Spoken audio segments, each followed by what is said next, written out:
Hey guys, this is Gwydion. In today's video, I'm going to show you how to limit the volume of your Syrinscape one-shots.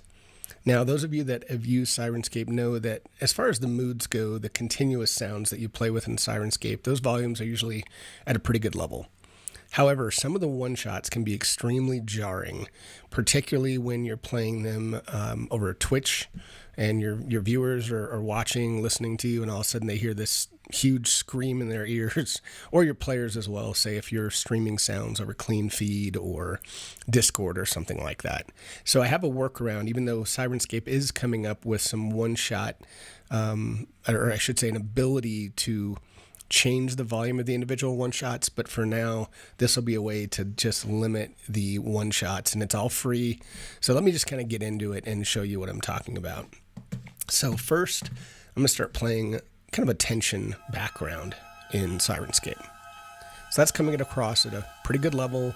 It's not peaking anywhere. I'm looking at it in OBS, and it's kind of in the green at minus probably 15, 20, actually minus 30 or so. So pretty good background volume. Now I'm going to play a scream, a yay. So when I look at my OBS meter, that just fired off into the red. So that's extremely loud. And here's a force missile. And again, especially if this crashes, comes across extremely loud. So I'm going to turn those off. I'm going to move Syrinscape over to my other screen so you don't see it. And as that finishes, and I'm going to pull up a program, and this does assume you use Voicemeeter Banana, so hopefully you guys, if you haven't used that, you can find plenty of videos, whether it's from me or Rob Tui or others. But this is called Mini Host Module. I'll explain this more later, but what I want to start with is to show you how it works, and then I'll go back and kind of show you how to set it up. So the two programs are Mini Host Modular and LoudMax, which is a limiter plugin. It's called a brick wall limiter. And what that means is it's going to limit the top end volume of any sound that gets pushed through it. So with that, I'm going to start with tension level 3. So that should start, yeah, you can start seeing that come through. And it's pretty soft. You can see how it's barely showing up in LoudMax. Okay, it'll start getting a little bit louder. But that's just showing the volume it's at. See, there you go. So now I have this set to where anything that's going to be above minus 11 decibels, so anything that is higher than this will get limited and will not come through at a higher level. It'll be limited to minus 11. Nothing will go above that. So you'll see when the limiter actually starts working, this meter will start jumping up and down to show you how much it's limiting. So I'm going to now do a yay, and you'll see that, how that limits it. So you see how it wants to go up to 0 decibels, but it's limiting the output to minus 12. Same with a force missile.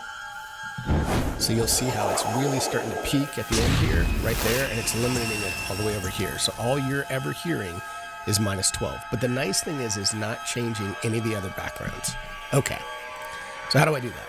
So let's get back. I'm going to turn this off. So let me show you first where to get the programs. So Mini Host Module is by FL Studios. That's a digital audio workstation, but this is a free program that allows you to play VST plugins, and that's what LoudMax is, that limiter. So you can go to this webpage. I'll put these links in my down below as well. And if you click on this, you can download it, and you can download whichever version you need or want.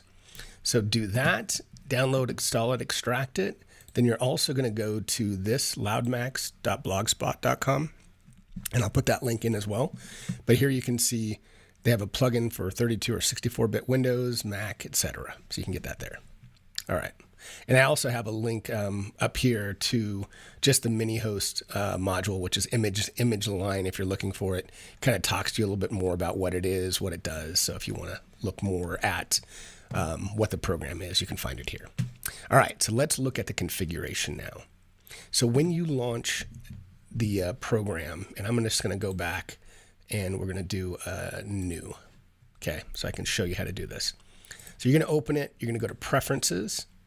And what's important here is you do want to select in the audio device ASIO, and you want to then select Voicemeeter Insert Virtual. That's going to allow you to use the patch panel within Voicemeeter Banana, which I'll show you.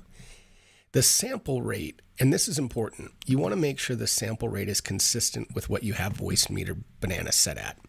So you can see mine, all of mine are set to 48,000. A lot of people, I think the default is 44,100. So if you hit menu system settings, you'll see all mine are consistent at 48. But whatever yours are, and in particular the main device output, whatever that is, that's what you want to set the sample rate at. Okay? So, and I believe you might have to mess around a little bit. I believe you have to have, I don't remember if Voicemeeter needs to be open first or after you open when you first launch this. I think I had a little trouble with setting the sample rate and having it being grayed out.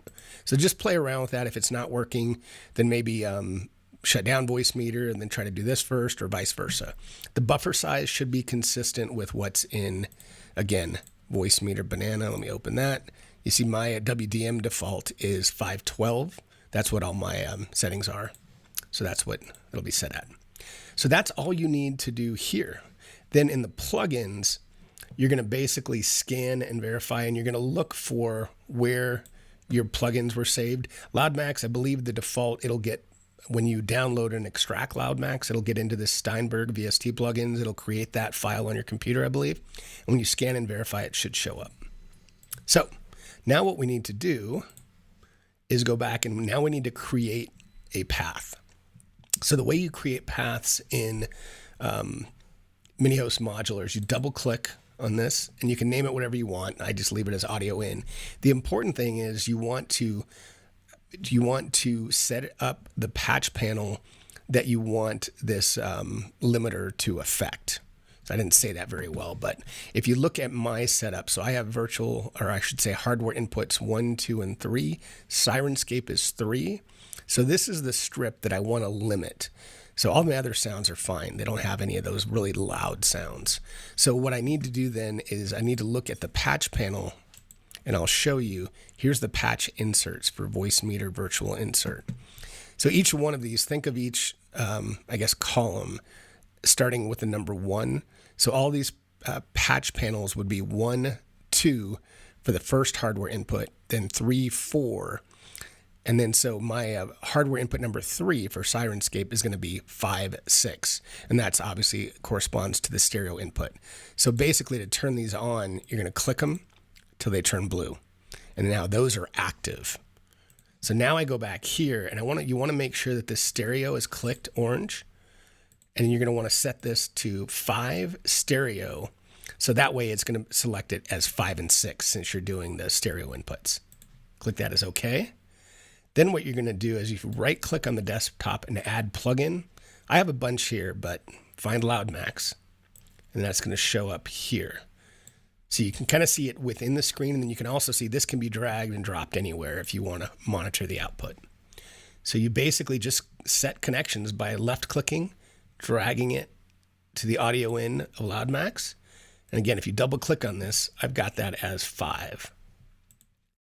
Then you're going to make the connection here, double click on this, and you want to make sure, again, that's set as 5 on the out. Stereo is clicked, boom, out. So now,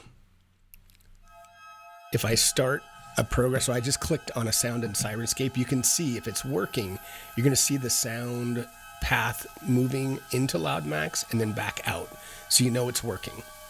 And this, again, the way I set Loudmax, you want to link these two together because it can make your overall sounds louder, and it does a lot of other things, but you want to select link and then click on the top slider and drag that down to whatever level you don't want Syrinscape to get above. For me, 11 or 12 is about right. And then again, it's going to start limiting anything that goes above that. So the background should be pretty good. But again, if I say yay, it's going to limit that for me. So that's all there is to it. And keep this active. You can minimize it. One thing that I'm doing now, and let me turn off the sound so I'm not competing. One of the things I'm doing, so right now you can see that I have Syrinscape at 0 decibels. So I just kind of have that the same since I'm limiting it over here in FL Studios in the mini host. I'm kind of reducing my output into my headset a little bit more just so it's not overly loud. But You can obviously, if you change this volume, this is gonna reduce everything coming out of Syrinscape. So you can still use this, but again, what it's gonna do, the loud max is gonna cap it and make sure that no volume goes above whatever you've set it to. So just minimize it, run your game, and go from there. So that's it. A little bit convoluted, I suppose, and complicated, but it works well for me. And at least that way, people don't get blown away by those one-time sound effects. So I hope this was helpful. If you liked the video, hit thumbs up. If you didn't, thumbs down, and tell me why and how I can improve. So until then, I'm signing off and hope to see some of you out on the Fantasy Grounds forums sometime, for those of you like me that are on it constantly. So take care, everyone. I'll see you next time.